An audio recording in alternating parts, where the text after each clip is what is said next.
數字一咧會解係咩咧？就一定呢個係最靈性嘅意思，就最初嘅一。咩叫最初嘅一咧？唔係年初一嘅意思。最初嘅一就係話咧，呢個世界咧喺佢開始之前咧，其實佢唔係零嚟嘅，即係話佢唔係乜嘢都冇，而係有個一喺度，所有嘢都合一嘅一，係一團嘢。但係你又唔可以話佢一團嘢喎，因為一團嘢你都仲將佢同埋外界分開咗，而係一個純粹嘅整全圓滿嘅狀態。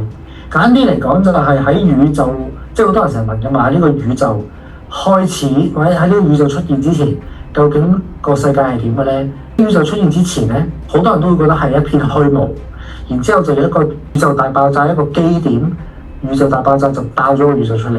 但係咧，如果喺就係靈性或者係所有宗教嘅角度咧，佢哋會覺得咧，最初嘅時候咧唔係虛無嚟嘅，而係虛空嚟嘅。所以佛教有空性啦，道教有道啦。